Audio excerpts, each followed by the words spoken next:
আমার প্রিয় মা বোন, এবার আপনাদের উদ্দেশ্যে আমি কোরআন এবং হাদিসের আলোকে 11টি বিশেষ নাসিহা পেশ করতে চাই, যেগুলো আপনাদের জীবনকে আলোকিত করবে, দুনিয়াতে আপনাদেরকে মর্যাদার আসনে আসীন করবে, আর আখিরাতে আল্লাহ তাআলার কাছে আপনারা প্রিয় বান্দী হিসাবে উপস্থাপিত হবেন।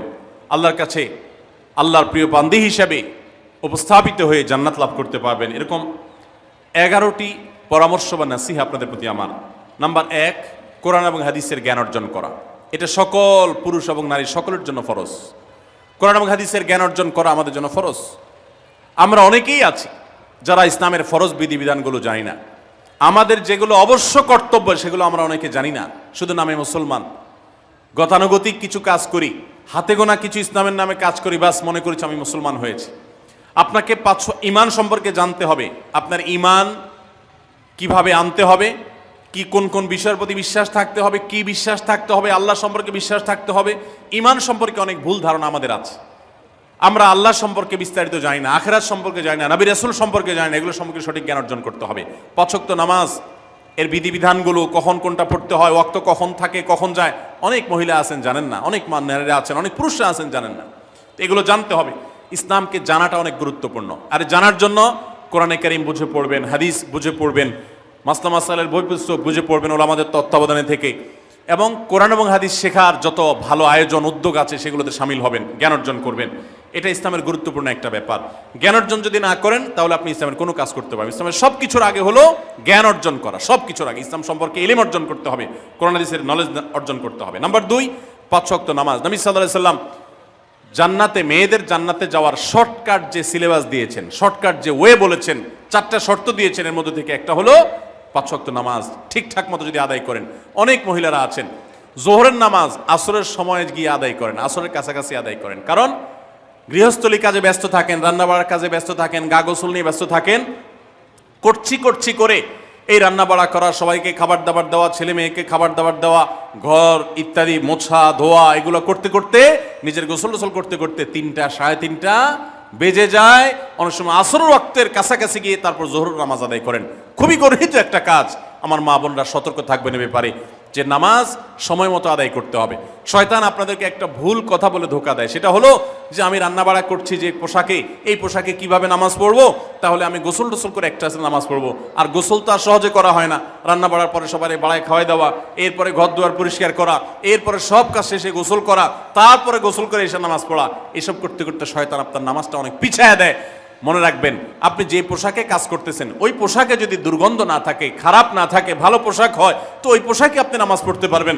দুর্গন্ধ থাকলেও শরীরকে ফ্রেশ করার ব্যবস্থা আছে, আপনি ফ্রেশ করে আপনি নামাজে দাঁড়ায় যাবেন। এরপর নামাজ পড়ে বাকি কাজ করবেন। নামাজকে বলবেন না যে আমার অনেক কাজ আছে, এগুলো শেষ করে নামাজ পড়বো। শয়তান আমাদেরকে ধোঁকা দেয়। এই জন্য মা বোনরা 5 ওয়াক্ত নামাজ সময় মতো আদায় করবেন, ঠিকঠাক মতো আদায় করবেন। অনেক মা বোনরা আপনারা নামাজ পড়েন, নামাজ হয় না। বাংলাদেশে বেশিরভাগ মহিলাদের, নারীদের মধ্যে একটা ভুল আছে নামাজ প্রসঙ্গে, সেটা হলো যে নামাজের মধ্যে সতরটা ভালো করে ঢাকেন না। সতর কি? মেয়েদের নামাজের মধ্যে মুখমণ্ডল ছাড়া, 2 হাতের কবজি ছাড়া তাদের মাথা থেকে পা পর্যন্ত পুরো শরীর তারা ঢেকে রাখবে। আজকাল নামাজের ওড়না পাওয়া যায়, এই ওড়নাগুলো পরলে এই মুখমণ্ডল ছাড়া 2 হাত এক সহকারে ঢাকা থাকে, এভাবে ঢেকে রাখতে হবে। আপনি যদি নামাজ পড়েন, আপনার গলা দেখা যায়, আপনার কাঁধের কিছু অংশ দেখা যায়, চুল দেখা যায়, আপনার হাতের কনুই দেখা যায়, তাহলে সেক্ষেত্রে কিন্তু আপনার নামাজ হবে না। যদি আপনার পুরো নামাজ জুড়ে এরকম খালি থাকে এগুলো, তাহলে নামাজ হবে না। অনেক বোনরা এটা জানেন না, তাহলে নামাজটা ঠিকঠাক মতো পড়তে হবে। জান্নাতে যাওয়ার জন্য এটা পূর্ব শর্ত, নাম্বার 2। নাম্বার 3, রমজান মাসে রোজা রাখা। রোজা রাখার ক্ষেত্রে আলহামদুলিল্লাহ মা বোনরা রাখেন সাধারণত, কিন্তু রোজা রেখে গীবত, মিথ্যা, শেকায়েত, মানুষের পিছনে সমালোচনা করা, এগুলো করলে রমজান নষ্ট হয়ে যায়, রোজা নষ্ট হয়ে যায়। এগুলো করা যাবে না, এগুলোতে বেঁচে থাকতে হবে। সেই সাথে অনেক মা বোন আছেন, একটু সন্তান গর্ভে আসছে, কিন্তু সন্তান দুধ কিংবা সন্ধ্যা দুধ পান করে, এই অজুহাত দিয়ে তিনি দেখা যায় যে রমজানের রোজা ঠিক মতো রাখেন না। এটা ভুল। বরং সামান্য একটু ঠুনকো অজুহাতে রমজানের রোজা বাদ দেওয়া যাবে না। যতক্ষণ পর্যন্ত শক্তি সামর্থ্য আছে রমজান রোজা ঠিক মতো রাখতে হবে। নাম্বার 3। 4 নম্বর হলো স্বামীর আনুগত্য করা। আমি সবসময় বলি এটা হলো মহিলাদের জন্য তিতা করল্লার আমল। তিতা করল্লা দিয়ে জুস বানায় খাওয়ানো, এটা যেরকম কষ্টের কাজ মানুষের জন্য, ঠিক একইভাবে মহিলাদের জন্য স্বামীর কথা শোনাটা এরকম কষ্টের কাজ। অনেক মহিলা আছে নামাজ পড়তে রাজি আছি, রোজা রাখতে রাজি আছি, তাসবিহ তাহলিল করতে রাজি আছি, কোরআন পড়তে রাজি আছি, মগর পুরুষের স্বামীর কথা শুনবো না। কেন তার কথা শুনবে, কেন আমি কি কম বুঝি? এই মানসিকতা আজ পশ্চিমা অপসংস্কৃতির যে ছোঁয়া আমাদের সমাজে এসেছে, লেগেছে, এটার কারণে আমাদের মা বোনদের মধ্যে তৈরি হয়েছে। এটা কখনো আমাদেরকে সুখী করতে পারে না। একটা ছোট মুদি দোকানেও একজনকে দায়িত্বশীল মানতে হয়, একজন মালিক হয়, একজন অধীনস্থ হয়, একজন ম্যানেজার হয়, একজন তার কর্মী হয়। এতটুকু চেইন অফ কমান্ড যদি ঠিক না থাকে, তাহলে একটা ছোট দোকানও সুশৃঙ্খল ভাবে চলতে পারে না, সেটাও বিশৃঙ্খল হয়ে যাবে। তাহলে একটা সংসার, একটা পরিবারে একজনকে মুরব্বী না মানলে কিভাবে সেটা চলতে পারে? অবশ্যই একজন নারী তার স্বামীকে অভিভাবক মানবেন, মুরব্বী মানবেন, তাকে মেনে চলবেন। শুধু ইসলামই বলে নেই, পশ্চিমা দুনিয়ার মানুষরাও স্বীকার করে। সব একটা আত্মজীবনীমূলক লেখা ধারাবাহিকভাবে বাংলাদেশে একটি জাতীয় গণমাধ্যমে প্রকাশ হয়েছে অনেক বছর আগে, আমি পড়েছি। সেখানে তিনি পরিষ্কার করে বলেছেন যে আমার দাদি নারীরা পারিবারিক জীবনে যতটা সুখী ছিল, এখন আমাদের স্ত্রী, আমাদের মেয়েরা ততটা সুখী না। অথচ তাদের এত বেশি শাড়ি চুড়ি, এত বেশি সাজগোজ, এত বেশি সুখ সমৃদ্ধির উপকরণ ছিল না আজকের মেয়েদের যতটা আছে। পারিবারিক শান্তি তখন যতটা ছিল, এখন তার ধারে কাছেও নেই। এর অন্যতম কারণ হলো এটি যে আমরা পশ্চিমা অপসংস্কৃতির ছোঁয়ায় পড়ে শয়তান আমাদেরকে অতিরিক্ত স্বাধীনতার নাম দিয়া আমাদেরকে বলগাহীন স্বাধীনতার পথে নিয়ে গেছে, যেটা আমাদের ধ্বংস ডেকে এনেছে। এজন্য একজন গার্ডিয়ান, একজন অভিভাবক পরিবারে থাকতে হবে, তাকে মানতে হবে।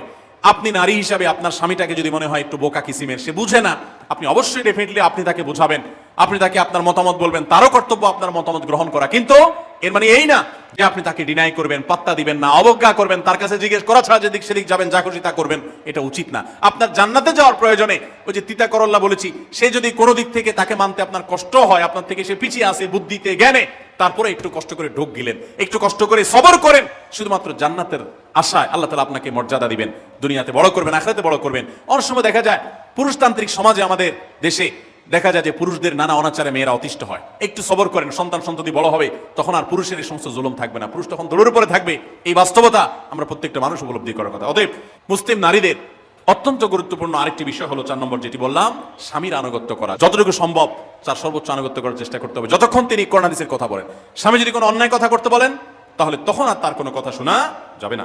নাম্বার 5, একজন মুসলিম নারীর জন্য তার ইজ্জতের হেফাজত অত্যন্ত গুরুত্বপূর্ণ ব্যাপার। এমন একটা সমাজে আমরা বসবাস করতেছি, পাঠ্য বইয়ে শিক্ষার নামে আমাদের সন্তানদের চরিত্র নষ্ট করে দেওয়া হচ্ছে। বিবাহ বহির্ভূত সম্পর্ক করতে তাদেরকে উস্কানি দেওয়া হচ্ছে, শিক্ষার নামে কুশিক্ষা দেওয়া হচ্ছে, যার কারণে আমার সন্তান নষ্ট হয়ে যাচ্ছে। এই জন্য আমি বলি, এমন যুবক, এমন যুবতী আজকাল সোনার হরিণ হয়ে গেছে। হাজারে 10 জন যুবক পাওয়া যাবে কিনা সন্দেহ, যেই যুবক বুকে হাত রেখে বুক টান টান করে আল্লাহর শুকরিয়া আদায় করে বলতে পারবে তার যৌবনে কোনো হারাম স্পর্শ সে করে নাই, কোনো হারামের কাছে সে যায় নাই, তার চরিত্রকে সে হেফাজত করেছে, কোনো গুনাহে সে লিপ্ত হয় নাই, এরকম কথা বলার মতো যুবক খুব বেশি নাই আমাদের সমাজে। ধ্বংস করে ফেলা হয়েছে বিনোদনের নামে, শিক্ষার নামে, নানা নামে। এগুলো আমাদের দেশের সংস্কৃতি ছিল না। এদেশের মুসলমান তো বটে, এদেশের হিন্দুরাও পারিবারিক এই বন্ধনের মধ্যে থেকে তারা তাদের চরিত্রকে হেফাজত করে, বৈবাহিক সম্পর্ক ছাড়া কোন প্রকার সম্পর্কের মাধ্যমে তাদের যৌন আকাঙ্ক্ষাকে মেটায় না। এটা এদেশের মাটির, এদেশের কালচার, এদেশের মানুষের কালচার, এদেশের সকল ধরনের মানুষের কালচার, কিন্তু এদেশের সেই সংস্কৃতিকে ধ্বংস করে দেওয়া হচ্ছে ছোট ছোট বাচ্চাদের বইয়ে এই বিবাহ বহির্ভূত সম্পর্কের কথা বলে। এই জন্য সচ্চরিত্র এখন সোনার হরিণ হয়ে গেছে। নবী সাল্লাল্লাহু আলাইহি ওয়াসাল্লাম বলেছেন, মাইয়াজমান লি মা বাইনা লিহিয়াইহি ওয়া মা বাইনা রিজলাইহি আদমান লাহুল জান্নাহ। যে ব্যক্তি তার 2 চোয়ালের মাঝখানের অঙ্গ অর্থাৎ মুখ, আর যে ব্যক্তি তার 2 রানের মধ্যবর্তী অঙ্গ, তার লজ্জাস্থানকে হেফাজত করবে, অন্যায় খাতে ব্যবহার করবে না, এটার সংরক্ষণের দায়িত্ব এবং গ্যারান্টি যে ব্যক্তি নিজের ব্যাপারে নিজে নিবে, নবী সাল্লাল্লাহু আলাইহি ওয়াসাল্লাম বলেছেন, আমি তার জন্য জান্নাতের দায়িত্ব নিয়ে নিলাম। যে এটা 2টার দায়িত্ব নিতে পারবে, আমি তার জান্নাতের দায়িত্ব নিলাম। এবং নবী সাল্লাল্লাহু আলাইহি ওয়াসাল্লাম আরো বলেছেন, আকসারু মা ইউদখিলুন নাস আন-নার, মানুষকে সবচেয়ে বেশি জাহান্নামে নিয়ে যায় কোন জিনিসে? আল ফামু আল ফরজ, এই 2টি অঙ্গ, মুখ এবং লজ্জাস্থান। এই জন্য মা বোনরা, অনেকে আপনাদেরকে অনেক প্ররোচনা দিবে, অনেক গুনাহের পথে আহ্বান করবে। আপনাদের মেয়েরা স্কুল কলেজে পড়তে গেলে সেখানে অনেক অন্যায় আবেদন শুনবে, হারামের আহ্বান শুনবে। তাদেরকে সুশিক্ষা দিবেন যে আল্লাহ তাআলা তোমাকে যে চরিত্র দিয়েছে, এই যৌবন দিয়েছে, এটাকে যেখানে সেখানে ব্যবহার করলে হবে না। কিয়ামতের ময়দানে যুবকদেরকে আলাদা করে জিজ্ঞাসা করা হবে, তোমার যৌবনকালে কি করছো সেটা বলো, বুড়া বয়সে এসে কি করছো এটা ইম্পর্টেন্ট না, যৌবনকালে কি করে আসছো সেটার হিসাব দাও। যৌবনকে হেফাজত করার গুরুত্ব এত বেশি, আল্লাহ আলাদা করে জিজ্ঞাসা করবেন। এই জন্য মা বোনদের কর্তব্য তাদের মেয়েদেরকে, ছেলেদেরকে অসৎ চরিত্রতা থেকে হেফাজত করবেন, সংরক্ষণ করবেন, তাদেরকে বুঝাবেন, তাদেরকে সেবায় বড় করবেন, যে বিয়ে শাদীর মাধ্যমে সাংসারিক জীবনের মাধ্যমে তোমরা তোমাদের এই জীবনকে তোমরা উপভোগ করবে। আল্লাহ তাআলা তোমাদের জন্য যে নিয়ামত রেখেছেন সেই নিয়ামত তোমরা পাবে, কিন্তু অবৈধ উপায়ে কখনো তোমরা সেদিকে পা বাড়াবে না। যারা বাড়ায় তাদের দুনিয়াতেই ধ্বংস হয়, আখিরাত তো আছেই। এই অবৈধ সম্পর্ক করে সুখে থাকে খুব কম মানুষ। যারা যত বেশি এই জগতে যায় তারা তত বেশি অসুখী থাকে দাম্পত্য জীবনে। অতএব একজন নারী তার 5 নম্বর গুরুত্বপূর্ণ বিষয় হলো তার ইজ্জতের হেফাজত, লজ্জাস্থানের হেফাজত এবং তার চরিত্রের হেফাজত। আল্লাহ তাআলা আমাদের মা বোনদেরকে সেই তৌফিক দান করুন। অনেক সময় দেখা যায় যে সবই ঠিক আছে, আপনি সোশ্যাল মিডিয়াতে পুরুষের ছবি দেখে, ভিডিও দেখে আপনি হারাম আনন্দ পাচ্ছেন। আপনি ইমোতে, হোয়াটসঅ্যাপে, মেসেঞ্জারে বিভিন্ন পুরুষের সাথে অপ্রয়োজনীয় চ্যাটিং করছেন, কথা বলছেন, এবং সেখানে এই বেহুদা কথা থেকে অনেক অনাচার হয়ে যায়, অনেক সংসার ভেঙে যায়, অনেক পরকীয়া হয়, অনেক সংসার ধ্বংস হয়। এই জন্য আল্লাহ বলেছেন আল্লাহ তাকরাবুজ জেনা, জেনার কাছেও যেও না, চ্যাটিংই করতে যেও না, কারণ করতে গেলে তুমি ডুবে যাবা, পরে ফিরে আসতে পারবা না। ভয়ঙ্কর এক গুহা এবং ভয়ঙ্কর এক জগৎ। এই পথ থেকে আমাদেরকে বেঁচে থাকতে হবে। আল্লাহ আমাদের তৌফিক দান করুন। নাম্বার 6, মা বোনদের জন্য গুরুত্বপূর্ণ বিষয় হলো সন্তানদের লালন পালন করা। আপনি বাজার থেকে 2-4 কেজি আম কিনে খাইছেন, এটাতে আপনি যতটা সুখী হতে পারবেন, আপনি যদি একটা আমের গাছ লাগাই দিতে পারেন তাহলে তার চাইতে অনেক বেশি সুখী হতে পারবেন। আপনি বেশি লাভবান হবেন, আপনি মনকে মন আম খেতে পারবেন, আপনার বংশধররা খেতে পারবে। নিজে আমল তো করবেনই মায়েরা বোনেরা, পাশাপাশি সন্তানদেরকে যদি আল্লাহ ভীরু বানান, মুত্তাকি বানান, পরহেজগার বানান, কোরআন হাদিস শিখান, তাদেরকে যদি পর্দা শিখান, তাদেরকে যদি চরিত্রের হেফাজত শিখান, তাদেরকে যদি ভালো মানুষ বানানো শিখান, তাহলে আপনি আম গাছ লাগানোর মতো ফলের গাছ লাগাই গেলেন, সওয়াবের গাছ লাগাই গেলেন। দুনিয়া থেকে চলে যাবেন, নেক সন্তানের আমল যেগুলো আপনি শিখাই দিয়ে গেছেন এগুলোর সওয়াব আপনি পেতে থাকবেন। ছেলেটাকে সূরা ফাতিহা নিজে শিখাবেন, মেয়েটাকে সূরা ফাতিহা নিজে শিখাবেন, নিজে ভালো করে শিখবেন, তাহলে মরণ পর্যন্ত এই ছেলে যতবার সূরা ফাতিহা পড়বে প্রত্যেক নামাজে আপনি কিন্তু সওয়াব পেয়ে থাকবেন, কারণ আপনি শিখাই দিয়ে গেছেন, আপনি শুরুটা করে দিয়ে গেছেন। এই জন্য মা বোনদের জন্য সন্তানদের লালন পালন করা, সন্তান দুধে ভাতে আছে কিনা, ভালো জামা কাপড় পরছে কিনা, এর চেয়ে ইম্পর্টেন্ট হলো সন্তান আমার নামাজ পড়ছে কিনা, সন্তান আমার আল্লাহকে চিনে কিনা, সন্তান আমার কোরআন হাদিসের শিক্ষা পেয়েছে কিনা। সন্তান একদিন স্কুলে যায় না, তার জন্য আমার মাথা খারাপ হলে, সন্তান একদিন নামাজ পড়ে না এক ওয়াক্ত, তার জন্য আরো বেশি মাথা খারাপ হতে হবে।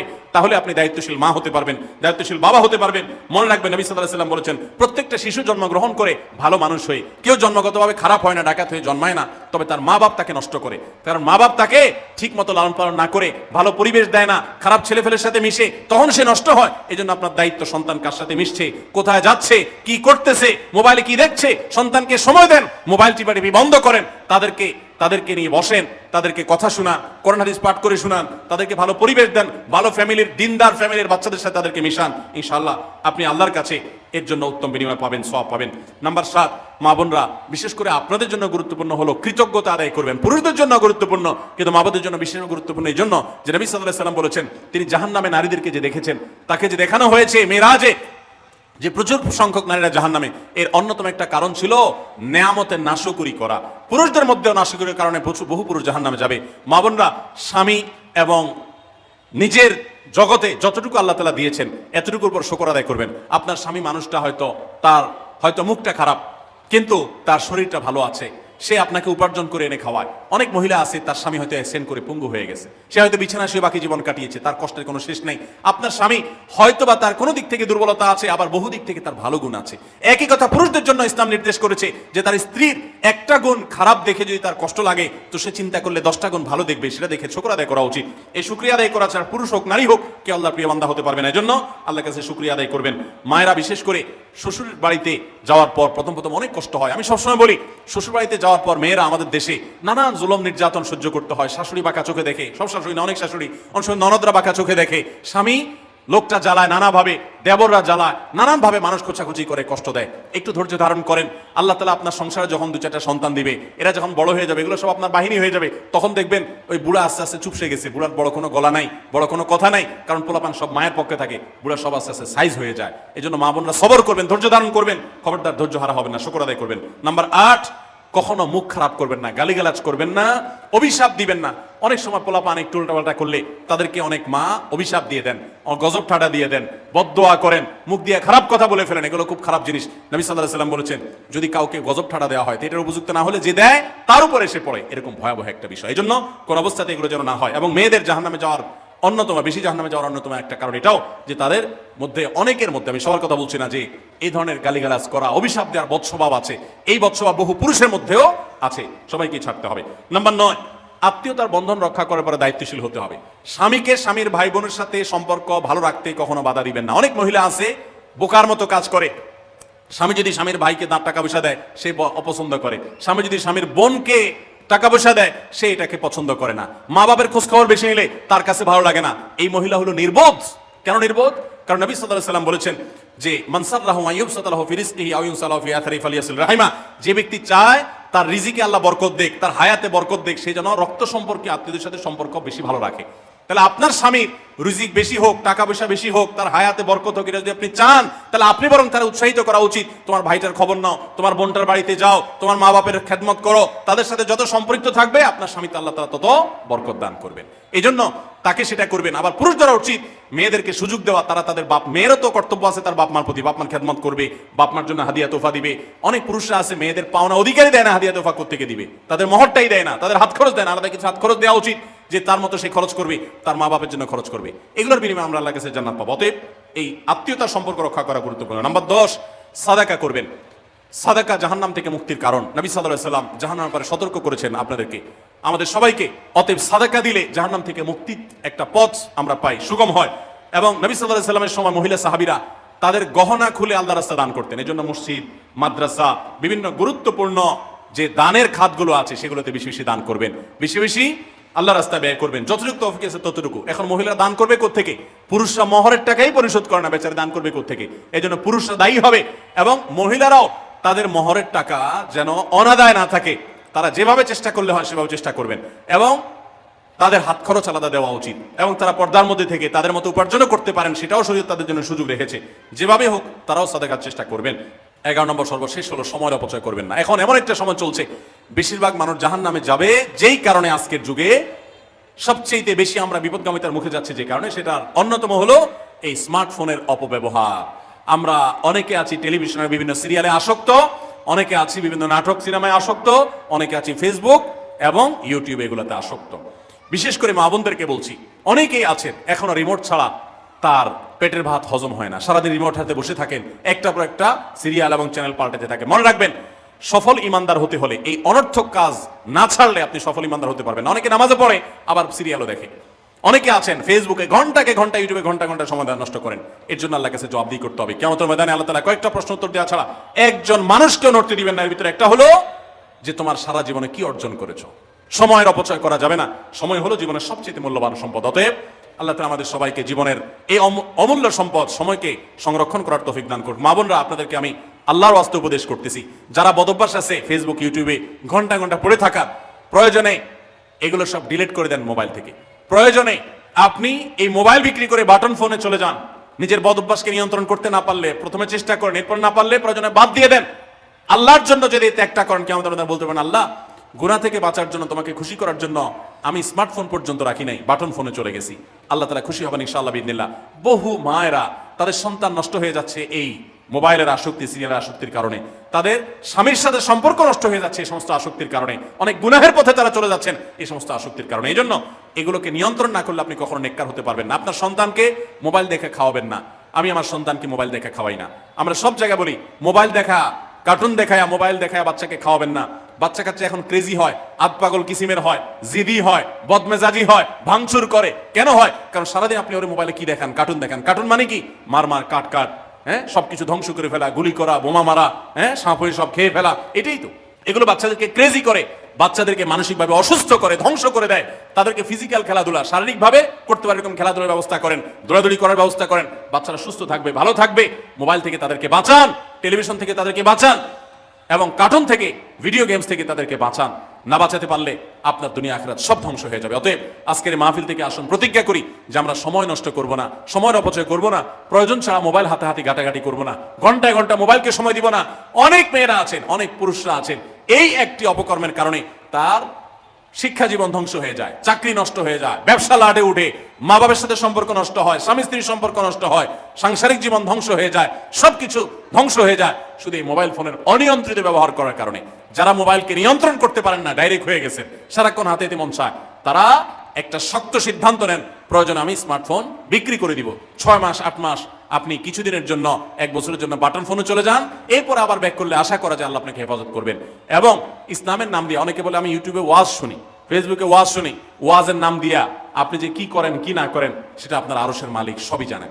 অতএব যে ওয়াজ শুনতে গিয়ে আপনার আকাম কুকাম করা লাগে, খারাপ জিনিস দেখা লাগে, ওই ওয়াজ শোনার কথা আপনাকে ইসলাম বলে নাই। আল্লাহ তাআলা আমাদের সবাইকে সবগুলো বিষয় আমল করার তৌফিক দান করুন। আমরা আবারও বলছি, আজকে আমাদের মা বোনদেরকে লক্ষ্য করে বিশেষ করে যে 11টি করণীয় আপনাদের জীবনকে সোনালী জীবনে পরিণত করতে পারে, আপনাদের জীবনটাকে সমৃদ্ধ করতে পারে, সুখী করতে পারে এবং আল্লাহর কাছে আপনাদেরকে জান্নাতের উপযুক্ত করবে। কিয়ামতের ময়দানে সুন্দর হাসি, সুখের হাসি, তৃপ্তির হাসি আপনাদেরকে হাসাবে ইনশাআল্লাহ। সেই 11টি নসিহা, সেই 11টি বিষয়, প্রথমটি হলো কোরআন এবং হাদিসের জ্ঞান অর্জন করবেন। অনেক ভালো ভালো বই আছে কোরআন হাদিস ভিত্তিক, সেগুলো পড়বেন। দিন শিক্ষার যত আয়োজন আছে সেগুলোর সাথে সম্পৃক্ত হবেন। অনলাইনে অনেক কোর্স করা যায়, সেগুলো তে আপনি সম্পৃক্ত হতে পারেন। যেভাবে হোক আপনাকে কোরআন হাদিসের কথা জানতে হবে। আল্লাহ কি বলেছেন, রাসূল সাল্লাল্লাহু আলাইহি ওয়াসাল্লাম কি বলেছেন, মাসালা মাসাইল কখন কি করা উচিত, কোরআন হাদিসে কি বলা আছে, এগুলো জানতে হবে আপনাকে। যতটুকু সম্ভব জানার চেষ্টা করবেন। নাম্বার 2, 5 ওয়াক্ত নামাজ সঠিকভাবে আদায় করবেন, সময় মতো আদায় করবেন। যোহরের ওয়াক্ত বাসার কাজ কাম শেষ করে গোসল করে একেবারে 3টার দিকে একসাথে পড়বো, এটা করা যাবে না, বরং সময় মতো আদায় করতে হবে। এবং মেয়েদের যে সতর, এই সতর ঢাকার পরে সতর্ক থাকতে হবে। পুরো শরীর মুখমণ্ডল যেন ঢাকা থাকে, চুল, গলা, হাতের গোছা, কোনোই, এগুলো যেন দেখা না যায়, খেয়াল রাখতে হবে। এবং নামাজ ধীরে ধীরে পড়তে হবে। অনেক মহিলা অনেক দ্রুততার সাথে নামাজ পড়েন, এবার পড়লে হবে না। নাম্বার 3, রমজান রোজা ঠিক মতো রাখতে হবে, যথাযথভাবে রাখতে হবে। রোজা রেখে গীবত, শিকায়েত, মিথ্যা, গালমন্দ এগুলো করা যাবে না। নাম্বার 4, স্বামীর আনুগত্য করতে হবে। নিজের কাছে খারাপ লাগলেও একটু সবর করতে হবে, যতক্ষণ পর্যন্ত স্বামী ন্যায়সঙ্গত কথা বলে, অন্যায় কাজ করতে না বলে, গুনাহের কাজ করতে না বলে, ততক্ষণ পর্যন্ত তার কথা মানতে হবে। নিজের খারাপ লাগলেও মানবেন, আপনার জান্নাতের প্রয়োজনে, সুশৃঙ্খলার প্রয়োজনে, পারিবারিক শান্তির প্রয়োজনে। ইনশাআল্লাহ আপনি সুখে থাকবেন দুনিয়া এবং আখিরাত উভয় জগতে। নাম্বার 5, নিজের ইজ্জত সম্মান হেফাজত করবেন। অনলাইনে অফলাইনে কারোর সাথে হারাম সম্পর্ক করবেন না, কোনো গায়ের মারাম পুরুষ সাথে অযথা যোগাযোগ করবেন না, চ্যাটিং করবেন না, এবং সোশ্যাল মিডিয়াতে হারাম জিনিস দেখা থেকে নিজের চোখকে হেফাজত করবেন, বাঁচিয়ে রাখবেন।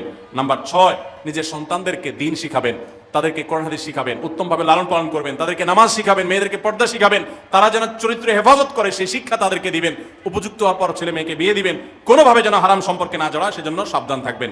ভালো ফ্যামিলির সাথে তাদেরকে উঠা বসা করাবেন, ভালো শিক্ষা প্রতিষ্ঠানে দিবেন যেখান দিলে তার ঈমান আমল হেফাজত থাকবে। নাম্বার 7, আল্লাহ শুকরিয়া আদায় করবেন, বান্দারও শুকরিয়া আদায় করবেন। আল্লাহ যা দিয়েছেন, যতটুকু আছে স্বামীর সংসারে, আলহামদুলিল্লাহ বলতে শিখবেন, আল্লাহ তাআলা বাড়াই দিবেন ইনশাআল্লাহ। নাফরমানি, নাশুকরি করবেন না, তাহলে আপনি নিজেই ক্ষতিগ্রস্ত হবেন, কষ্টের মধ্যে থাকবেন। আর শুকরিয়া আদায় করলে আপনার নিজেরই মানসিক প্রশান্তি হবে, আল্লাহর নিয়ামত বাড়িয়ে দিবেন। নাম্বার 8, কোন প্রকার অভিশাপ গালমন্দ করবেন না, সেটা ছেলে মেয়েকে হোক, সংসারকে হোক, স্বামীকে হোক, কোনো কিছু না, ধৈর্য ধারণ করতে হবে। পুরুষদের জন্য এই কথাগুলো প্রযোজ্য। আর নাম্বার 9, আত্মীয়তার সম্পর্ক রক্ষা করতে হবে, ছিন্ন করা যাবে না। নিজের স্বামীকে তার বাপ, তার বোন, তার মা, তার ভাই, তাদের সাথে সুসম্পর্ক বজায় রাখতে সাহায্য করবেন, বাধা দিবেন না, পারলে আরো সাহায্য করবেন, এতে আপনারই লাভ হবে। আবার স্বামীদেরও উচিত স্ত্রীকে তার পরিবারের সাথে সম্পর্ক বজায় রাখার জন্য সাহায্য করা। মেয়েদের উচিত তাদের মা, তাদের বোন, ভাই, তাদের সাথে আজকাল মোবাইলে যোগাযোগ করা যায়, খোঁজ খবর নেবেন, কথাবার্তা বলবেন। স্বামীর সংসারে আসছেন দেখে বাপের সংসার ভুলে যাবেন, সেটাও যেন না হয়, খেয়াল রাখতে হবে। নাম্বার 10, যতটুকু সম্ভব দান সাদাকা করবেন। দান সাদাকা জাহান্নাম থেকে মুক্তির কারণ হয়, সেটার জন্য সাধ্য অনুযায়ী করবেন। পুরুষরা তাদের জন্য এই ক্ষেত্রে হেল্প করবেন, যাতে তাদের মোহর ইত্যাদি দেওয়া, মাসে হাত খরচ কিছু দেওয়া, যাতে তারা সাদাকা করতে পারে সেই সুযোগ। আজকাল দেখা যায় অনেক মেয়েরা টাকা পয়সা পেলে মার্কেটে চলে যাবেন, কি কিনবে এটা নিয়ে অস্থির হয়ে যান। মার্কেটে আপনি যা দরকার হলে যাবেন, কেনা দরকার হলে কিনবেন, কিন্তু দানের জন্য একটা খাত রাখবেন, পারিবারিক সাদাকা বাক্স একটা বাক্স রাখবেন, যে খুচরা টাকা পয়সা বা বিভিন্ন টাকা পয়সা ছেলে মেয়েরা রাখবে, আপনি রাখবেন, উৎসাহিত করবেন। এটা দিয়ে একটা গরিব ফ্যামিলি মুখে হাসি ফুটাবেন, একটা ভালো কাজ করবেন, পারিবারিকভাবে এরকম দানের ব্যবস্থা করবেন। বোনেরা, সর্বশেষ হলো সময় নষ্ট করবেন না সোশ্যাল মিডিয়াতে। আল্লাহর ওয়াস্তে এটা থেকে নিজেকে বাঁচাবার জন্য সংগ্রাম করেন। যারা এখনো এই রোগ থেকে বাঁচতে পারেন নাই, আল্লাহর কসম করে বলছি, দুনিয়ার জীবনটাই ধ্বংস হবে, অসুখী থাকবেন, অশান্তিতে থাকবেন, আখিরাতের ধ্বংস তো আছেই। অতএব ফেসবুক, ইউটিউব, এটা যদি আপনাকে দেখতে হয়, খারাপ কিছু যেন না আসে সেভাবে ফিল্টার করে নেবেন, এবং নিয়ন্ত্রিত নির্দিষ্ট সময়ের বেশি দেখবেন না। 10 মিনিট 10 মিনিট, সকাল দুপুর রাত, এর বেশি বিকাল, আমি এর বেশি দেখবো না। ঘন্টায় ঘন্টা টিপবেন না। অনেক মহিলা আছে স্বামীকে সময় দেওয়ার সুযোগ নাই, সন্তানের দিকে তাকাবার সুযোগ নাই, উনি টেলিভিশন এবং মোবাইলে আসক্ত, এবং এটা আমাদের সমাজকে ধ্বংস করে দিচ্ছে। নিজের ক্ষতি নিজে করছে, নিজের পায়ে কুঠারাঘাত করছেন। আল্লাহ তাআলা আমাদের সবাইকে এই সব বিষয়গুলোকে মেনে চলে, এই 11টা পয়েন্টকে মেনে চলে আমাদের মা বোনদের জীবনকে সমৃদ্ধ করার তৌফিক দান করুন। আমাদের সবাইকে আল্লাহ তাআলা আমল করার তৌফিক দান করুন। জাযাকুমুল্লাহু খাইরা ওয়া আখিরু দাওয়ানা আনিল হামদুলিল্লাহি রাব্বিল আলামিন।